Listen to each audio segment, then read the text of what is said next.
এই মুহূর্তে সব করতে বড় খবর ভাই, আপনারা জানেন যে আরজি কার যে মেডিকেল হসপিটালে যে মেয়েটাকে ধর্ষণ করেছে সেটা সারা পশ্চিম বাংলা নয়, সারা ভারতবর্ষ তোলপাড়।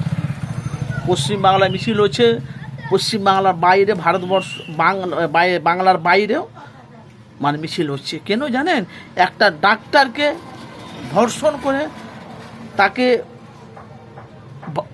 এমনভাবে তার উপরে অত্যাচার করা হয়েছে, তাকে এমনভাবে তার সাথে জুলুম করেছে, তাকে এমন করে মার্ডার করেছে, তাকে এমনভাবে খুন করেছে, পৃথিবীতে এরকম মানে একটা দ্বিতীয় ঘটেনি।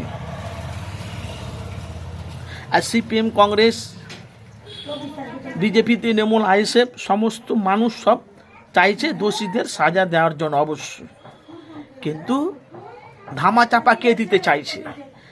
বিশেষ কথা হলো এই যে নওশাদ সিদ্দিকী দু তিন দিন হলো উনি রাস্তাতে যাচ্ছেন, ওনাকে হঠাৎ করে কেউ ফোন করে। নওশাদ বলছে হ্যালো, বলছে এই রাস্তা থেকে দূরে সরে যা, তোমার গলা কেটে তোমাকে মারা তাকে হুমকি দিচ্ছে। নওশাদ সিদ্দিকী সেটা ডাইরেক্ট বলছে, বুঝছে গলা কেটে দেবো, মার্ডার করে দেবো, খুন করে দেবো। এটাই নিয়ে এখন সারা পশ্চিম বাংলা তোলপাড়। তো প্রত্যেকটা ভাইদেরকে বলছি যে যেখান থেকে আছেন অবশ্যই যে আমরা যে বাংলাতে মানুষ দেখেন, আমরা এই যে রাস্তাঘাটে মা বোনেরা সব রাস্তাতে হাঁটছে, কিন্তু নিরাপত্তা কেউ নেই। কেউ নিরাপত্তা আছে কি নেই?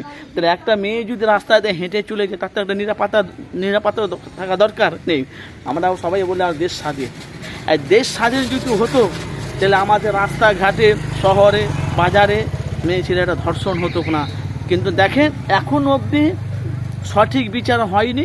কাদের দ্বারাই ওদেরকে চাপা দিতে চাইছে ভাই।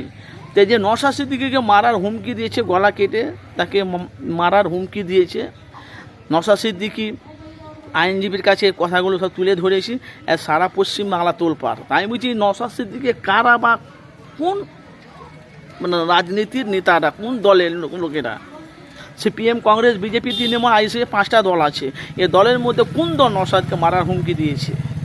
এটা নিয়ে বাংলা মানুষ তোলপাড়।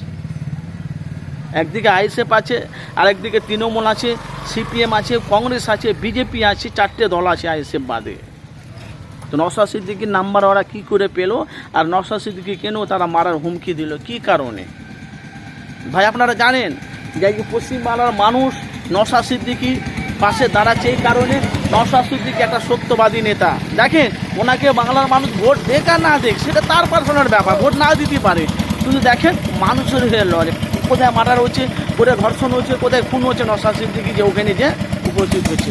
ভালো করে বুঝবেন, এই যে আমাদের বাংলাতে এত মানুষকে মারা হলো, এত মানুষের হত্যা হচ্ছে, এত ধর্ষণ হচ্ছে, মনুপুকুর থেকে, মালদা থেকে, তোমার আবু সিদ্দিক থেকে, তোমার আকবর, মানে কি বলবো আপনাদেরকে, বাংলাতে বহুত খুন হচ্ছে, কিন্তু সঠিক বিচার পাচ্ছে না।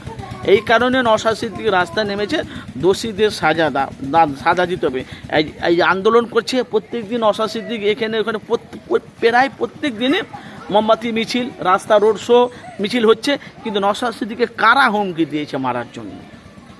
ভাই আপনারা একটু কমেন্ট বক্সে মতামত জানাবেন। কিন্তু আপনারা জানেন যে এফএস আনারুল মিডিয়া কাহারি দালালি করে না, মানুষের কাছে বাস্তবটা তুলে ধরে। নওশাদকে কারা মারার হুমকি দিয়েছে অবশ্যই আপনারা যে যেখান থেকে আছেন অবশ্যই আপনারা মতামত জানাবেন।